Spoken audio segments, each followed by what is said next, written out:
What's up, treasure hunters?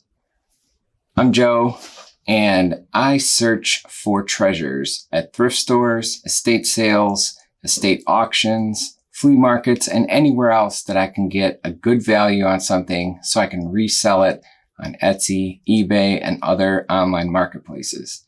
2020 has finally ended. I know we've all been waiting for this, and we want to put that year behind us. But I still made a bunch of great finds and great profits off of some treasures. So today I'm going to show you my top 25 sales of 2020. If you want to see each of the treasures I found and how much profit that I made from each one, just stick around.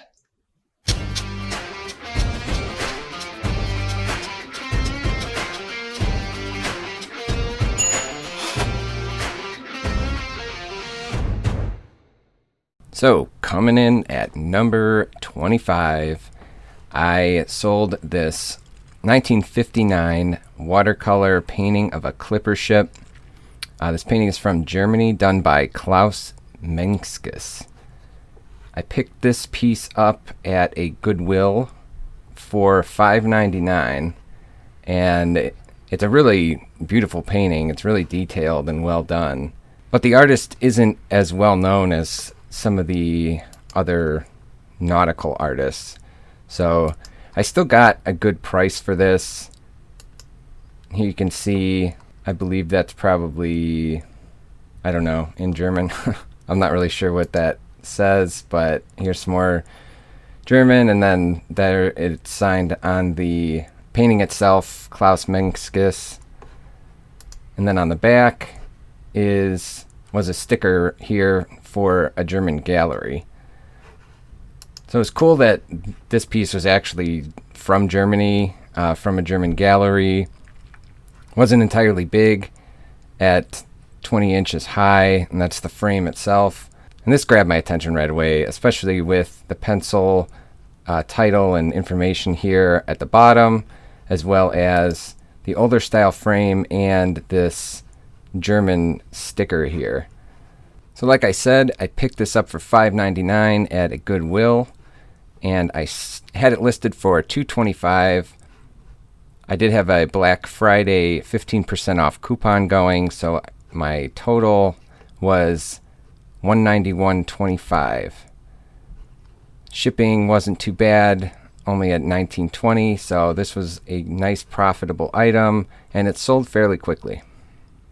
Coming in at number 24 is another piece of art, and this was actually sold on eBay, and it is this Gary Guffrey George H.W. Bush. It's a lithographic pencil portrait, and this one's actually numbered out of 1,000, and I picked this up at a Goodwill. It was $21.99, I believe. Here you can see a better closer up view. It was in a very nice frame in good condition, professionally matted and framed. You can see the detail that went into this portrait. It's very realistic.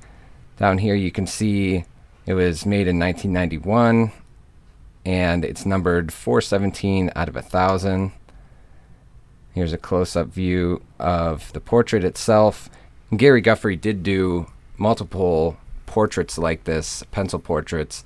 I saw some of Ronald Reagan. I saw some of John Wayne. But I did not see any comparable George H.W. Bushes for sale. And here you can see the back of the painting. And there is a frame finders. It's just like a custom framed shop. But anytime I see a larger painting that has a back similar to this, where it looks professionally framed, there's a wire here instead of just like a little tab. There are no barcodes or anything on it, and especially seeing that, you know, this has a limited edition, and the name is obviously very easy to read, so searching for something like this is very easy. Even though I didn't find an exact George Bush portrait to figure out like how much I wanted to price this for, I still knew that it was worth a lot more than $21.99. So this here says it's sold for $500. I actually had it listed for $500, but somebody offered me $225 and I accepted, partly because they also had to pay for shipping, so that didn't come out of my profits.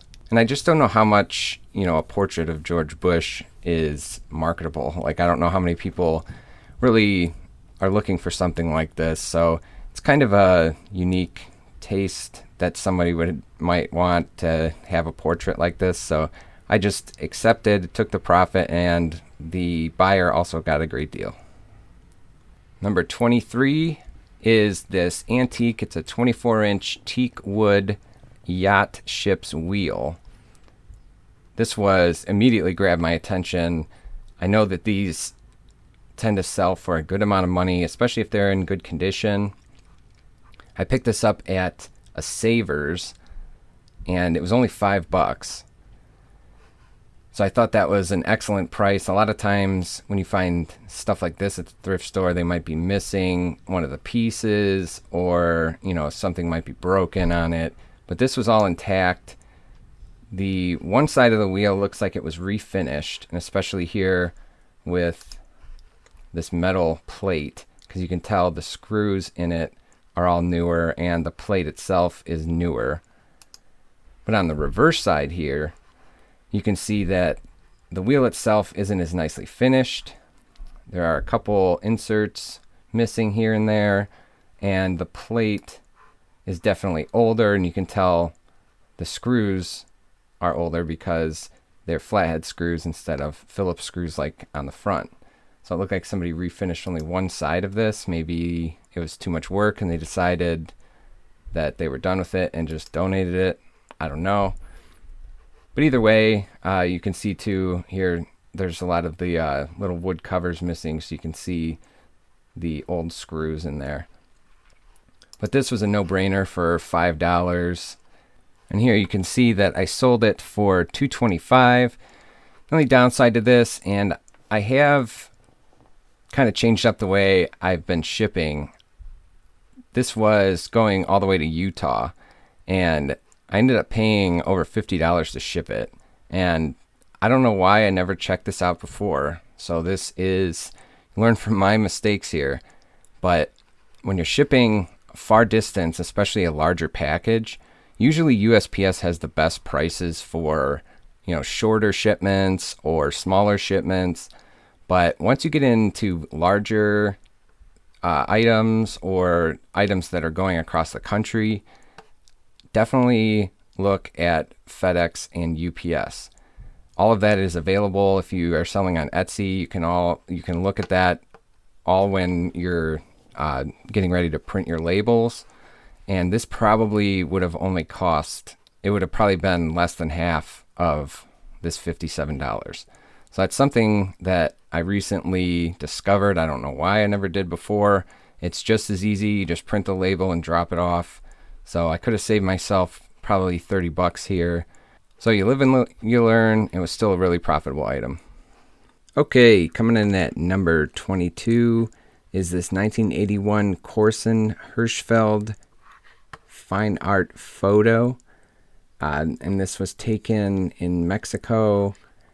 It's a hand-tinted photograph. Here, let's take a closer look. And it's actually a pretty cool photo. I picked this up at a Goodwill. Here it's hand-signed in pencil at the bottom. And is the pyramid, Yucatan, Mexico. It's a Mayan pyramid. And this is what caught my eye initially. When I saw the photo first, I thought it was a really cool photograph.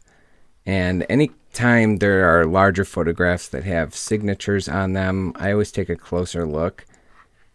And then when I flipped it around, there's a lot of information here on the back.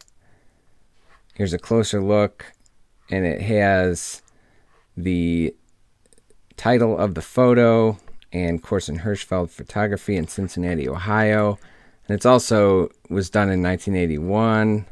So that was a good indicator that it might have some value. And then over here, it was actually at a gallery. So that's definitely a good sign that the photograph itself does have some sort of value. And you can tell here it's a hand-tinted photograph and has all the information. So I ended up picking this up at a Goodwill, and it was only $3 or $4. So it was really cheap, obviously in very good condition. And I ended up selling this photo for $225. So for $225, the buyer also paid the shipping cost, but I sold this on Cherish, obviously, and it is a little more expensive with the commission that they take from each sale, but I still ended up netting around $180 off of this purchase. Okay, so number 21 of my best sales over 2020 is I sold this pair of J.J. Audubon hand-colored bird lithographs by J.T. Bowen. And if you watched any of my videos from my thrift store finds in the last couple months, you will notice both of these lithographs in there. I found them at a Goodwill. They were $4.99 a piece. And they weren't entirely big. They were only 12 inches wide. And in order to get the most profit off of these, I decided to list them as a pair since they weren't really that big. And I have to pay for the shipping on any Etsy sale that I have. I decided to list them together. Here's the first one. You can see drawn from J.J. Audubon. And this is the second lithograph here. And they're pretty similar. So here you can see, and I did go over this in my previous video, but these vintage or antique lithographs always have different, I don't know, little code type things, but it just like abbreviations or different words used to indicate how the piece of art was done, or, you know, all of that stuff. So this is a lithograph printed and colored by J.T. Bowen out of Philadelphia. So again, I picked these up for $4.99 a piece at a Goodwill. I had them listed for $250 for the pair. This was purchased during my Black Friday discount, so they got 15% off. So I ended up selling the pair for $212.50, which is still a really good profit margin off of these two. And I also got a 5-star review out of this sale here, so that's always an added bonus. And it was really cheap to ship, seeing that I paired them together. So all in all, it was a really good find and sale. So now we're at number 20, and this is a sale I made more towards the beginning of the year. This is an antique. It's a wooden carousel horse on these metal wheels. I found this at a Goodwill, and I believe it was priced at $12 or $15. But as soon as I saw it, it's hand painted. It's wooden, but you can tell by just the overall aesthetic of the horse itself, and especially the wheels, that it's a lot older. It was in pretty good condition. Wasn't too much damage. I mean, there's a little bit of paint missing from the top of the ear. But this is pretty large. I mean, as it says here in the description, it was 21 inches tall. So it was sitting on the top shelf. And, you know, as soon as I scanned, I saw it. And, you know, because it's pretty hard to miss. And I just had to snatch it up because it just was a really, really cool piece. Very unique. I hadn't seen anything like this before. And this kind of falls under the category of toys, which admittedly I'm not very familiar with. You know, I can kind of tell, you know, if something's pretty obvious that has value, but I am by no means an expert in vintage or antique toys. But, this just jumped out at me, and for only, I think it was $15, but it could have been $12. I don't really remember.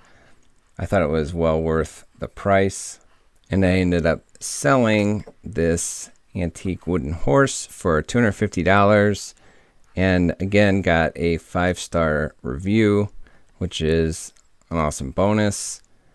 Shipping wasn't too bad at $30, just because of the size of the box that was used. But like I said before, probably could have saved a little bit of money by using FedEx or UPS for this. So again, keep that in mind if you're selling anything that is pretty large. So number 19, this is a limited edition lithograph by Bev Doolittle, who is very well known for her animal. She does a lot of different types of animal art. This was a pretty large, I think it was about 30 by 30 or maybe even a little bit larger. Obviously, as soon as I saw the frame and got a glimpse of the actual artwork, which is pretty cool because there are 9 different squares here that all have kind of a different scene of a forest. So, you have ducks, you have whatever that is, a stork or an egret or something, I don't really know. But there's a bald eagle, there's a grizzly bear, a moose. So there's a bunch of different animals here, and this was titled Sacred Circle. But as soon as I saw the front of this, and I'll show you a closer look, but this was actually, there's actually a note here, and it's hand signed by Bev Doolittle. I'll click on here so you can get a closer look, and there's even like an Indian on a horse here in the middle. But it's a really cool piece of art. You can see all the different animals here as I flip through. It's very detailed, very well done. There's even a little weasel or otter. And there's a little plaque that is handwritten here. It says, "With love for the Romeos," I guess. And then it's signed Bev Doolittle and dated 8 of 91. And the back here, this is always something when I see a little pocket like this on the back. That's always a really good indicator that the piece has some value, because this is what galleries do to put in any kind of certificate of authenticity or any additional information about the artist. So when you're looking through stuff and you see something that's framed really nice, and then you see this little pocket, that's a really good indicator that the piece came from a gallery and probably has a decent amount of opportunity to make a profit on. And in that was this little piece of paper, and it's just basically the certificate of authenticity or documentation. Has the title of the work, the artist, the year it was made, how many artist proofs they had, printer's proofs, and all of that. And I think somewhere on here too it has, right here, the size of the edition. So this is actually a really large edition, but seeing that how well it's framed, and the artist Bev Doolittle is very well known for her work, that's not really a huge issue. Here's a closer look at that. So I picked this up at a Goodwill for, I'm pretty sure it was $16.49, but it might have been $10.99. But either way, and this says sold for $325. Again, I had this listed for $325, which was still under what other people were listing this same piece for. Most people had it listed around $500, but I just thought that was too much. I mean, there were a bunch of them listed, so it didn't really make sense. And seeing that the price that I had purchased it for, it just seemed I'd be able to sell it a lot quicker if I reduce this price. and somebody offered me $250 for it, so I took that, and they paid for the shipping, seeing that I sold it on eBay. So it was a nice profitable treasure. Number 18 here is another piece that was in one of my recent thrift store finds video, and this is a vintage needlepoint piece of art here, wall hanging art of two tigers in the jungle. This isn't in great condition, the matting at least, but everything else was good. Like the artwork itself was in really good shape. And as soon as I saw this, I thought it was really cool. It's very well done. There's actually pretty good detail that the artist got out of, this needlepoint with the tigers and stuff. Here's a closer look. And I have no clue how people are able to do this with like needlepoint. I've never done anything like this, so it's always kind of amazing to me to see these nicer textile type pieces of art. Here you can see some of the matting has been torn away and stuff, but that's not really a big deal. Matting is not expensive. The frame's a little bit messed up too, but I mean, this would not be hard to reframe. I picked this up at a Savers for $7.99, I think. I just couldn't. I've sold a couple other pieces of textile art like this, and they actually fetch a pretty good amount of money if they're very well done and unique. So I actually made this sale right before the new year. It was a very recent sale. Again, I purchased it for $6 or $7.99, and I sold it on Etsy for $250. And this is after I realized how much cheaper it was to ship larger packages via FedEx home delivery. So I only paid $16.75 for this, where otherwise I probably would have spent more towards $25 or $30. It was a really cool, unique piece of art, and I was lucky to come across this at that Savers.